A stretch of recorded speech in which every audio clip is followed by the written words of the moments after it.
Tropical storm Nicole already went through here in Florida, so we're clear now. We shouldn't have any more bad weather for, I guess, the remainder of the year. So we're gonna start trying to accelerate our work here on Reverie.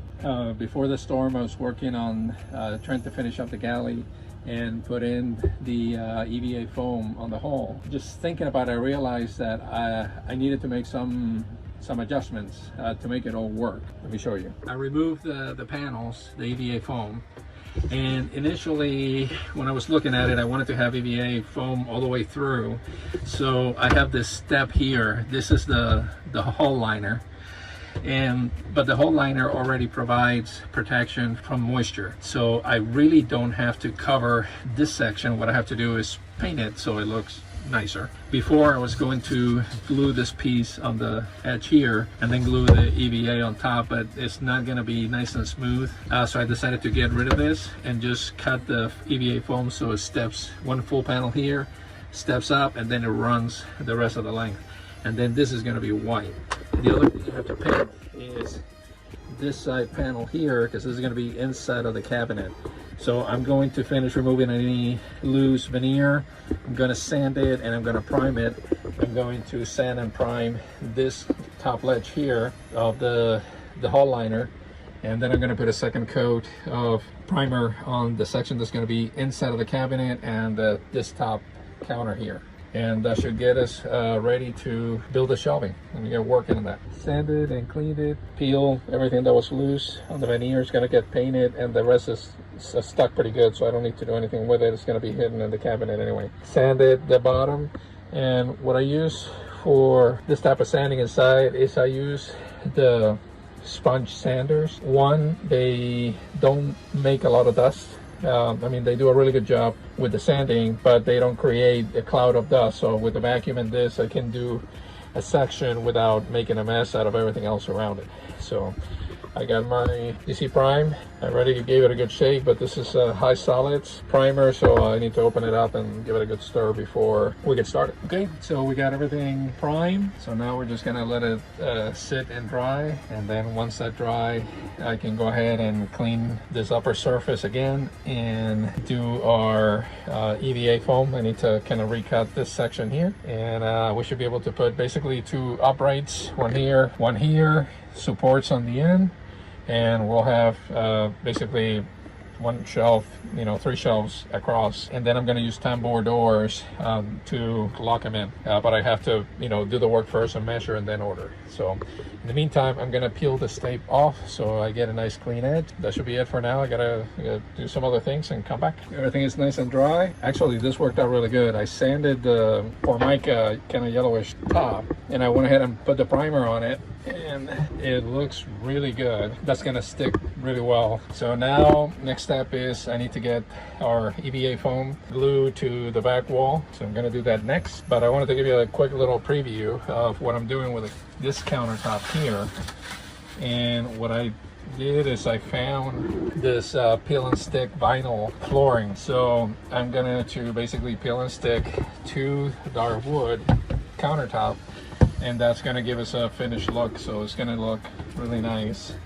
That with the white, it's going to look pretty awesome. I'm going to modify this top shortly to basically, this section back here is going to be fixed. Or, I mean, everything is always removable, but I'm going to make it so I can slide, you know, kind of put it in position, leave it there, and then cut this countertop in half so I can access the fridge or the freezer individually. And once I do that cut, that's where I'm going to install the vinyl. So it's going to look really cool all in. It's kind of butcher block kind of a look, which is what we're going for. But it'll match with the curtains and everything else that we got going on. So that's the tones of blue, which blend with the green and the blue in the curtains. All right, so let me get cracking here on the final cleanup and do a little contact cement EVA foam mounting. I got all my cuts done, and so now I'm going to contact cement the whole thing. Now we have EVA foam is set up with the contact cement. Sorry I couldn't show you that, but I had to work fast because the temperature is setting really fast, and I had to put actually a second coat on the EVA foam because it dries really quick when you put it on the back. So I had to you know, once I put the first coat, I had to put a second coat and then stick it right away to make sure it's stuck. And it's in there. It's not coming out. This section here, it got stuck in the wrong place. I had to like rip it out to set it back on. I didn't want to be messing around with the camera while trying to get that done. So next is building up the uprights, which are going to sit here and here, and they're going to come up, you know, straight up all the way to the back, and that's going to create basically 3 compartments. I'm going to put shelves across, and then I'll have a fascia built that's going to hide the tambourine doors. So there'll be a roller door here, a roller door halfway down, a roller door here all the way down. So it's going to look pretty cool. So I got the wood to do that, but I need to make sure this contact cement dries up. So I'm going to let it sit overnight and come back tomorrow and finish the rest. What I'm doing now is I'm using my electronic level to create a straight line that goes all the way to the tip, and it goes up. I don't know if you can see it, but I have the return light on the top. Basically it makes a perfect square. Then I'm using just a regular little electronic tape measure, so I can figure out the height that I need from this cabinet up to the red line straight above it. And what that's going to do is give me the rough cut. So I have about 1/8 1/4, 1 foot 8 inches and a quarter. The first piece of board I have to cut has to have that height, and I need to measure the depth. So then I can cut it, and I have to basically make the shape on the board, so when I bring it up, it'll be flush against the liner and will sit right here on the countertop, and that will give me my first vertical. And I've got to do the same thing here, measure from here to my line here on the top, and then measure back, and then I have to cut this notch on the board. So the board is going to be wider on the top side going back, and then narrower on the return down here. But once I get those 2 boards up, that's going to be basically the hardest part, which is getting the uprights in place, because then everything else is just put a support on this side just for 1 shelf, support in the middle for 1 shelf, and support on that side, coming back to this piece here for another shelf. And that basically that's pretty much the cabinetry that I'm putting in. The rest is going to be a fascia that's going to create kind of space to put in the tambourine doors, so we can lock things up when we're cruising and stuff is not just flying out of the shelves. But it's trying to keep it simple, maximizing the space and not adding a bunch of stuff that we really don't need. So that's the plan. All right, so we're giving the EVA foam backing a day to dry, perfectly attached to the hull, so no problems there. So now I'm doing the uprights in order to kind of build the shelves for the galley. We got everything mounted. Distance front and back, top and bottom is the same. So I know this is a square, that's a square, and this is a square. So everything is lined up properly. So now I can put supports pretty much all through here, set up my shelves. I gotta figure out which way I'm going to attach them. I don't know if I want to make them, put something so I can make them adjustable, you know, have some higher than the other, which I probably will do. So I have to get the little tracks to mount, so I can set up the adjustments for the height. You know, I can cut them to the depth. Now in each one of these, because that hull is curving, is going to be wider on, in this case, this is going to be deeper this side than on this side by about 1 inch.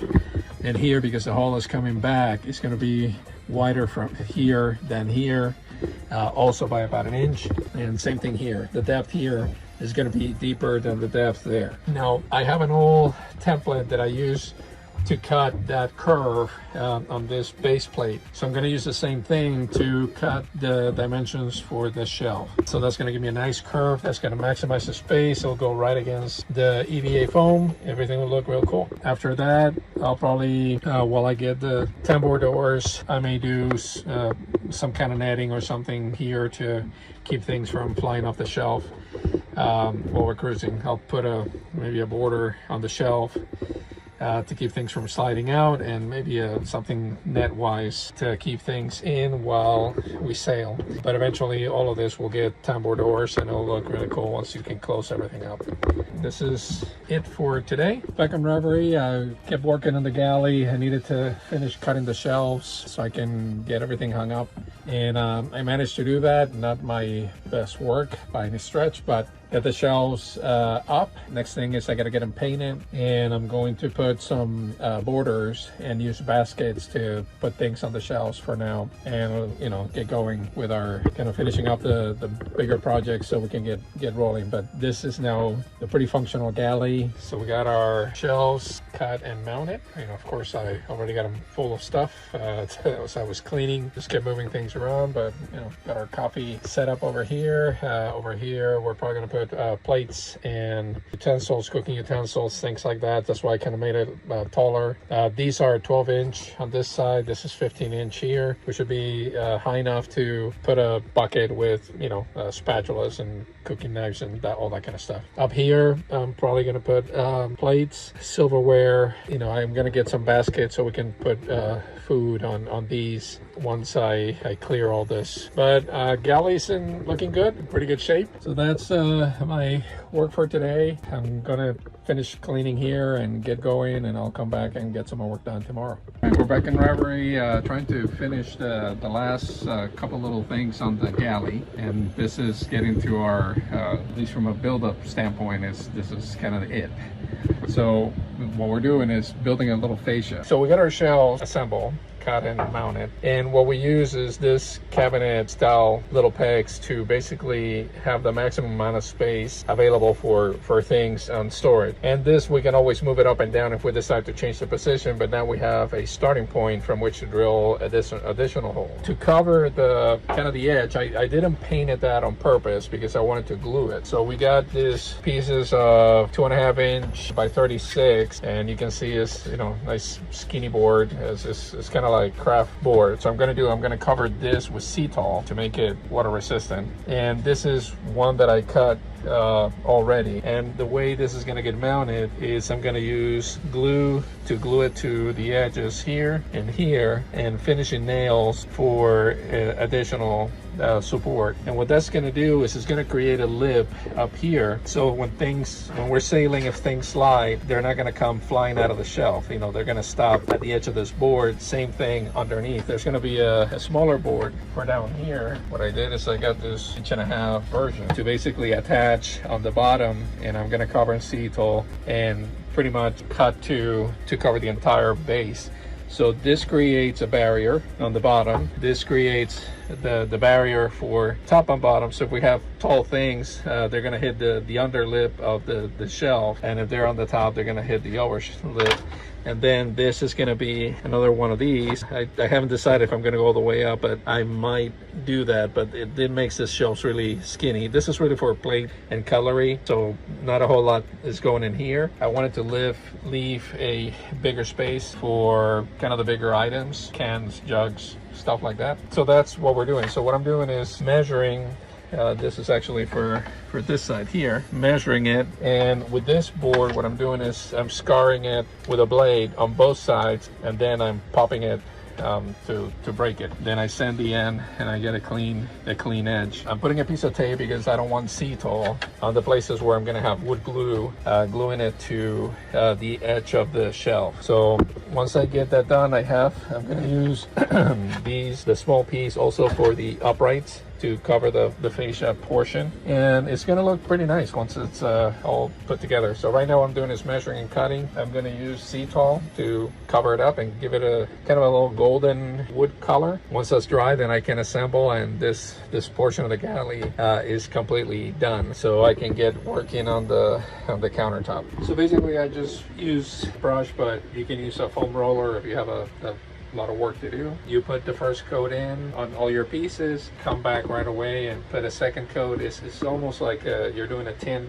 So basically after you get the 2 coats in, you can let it absorb as much as you want.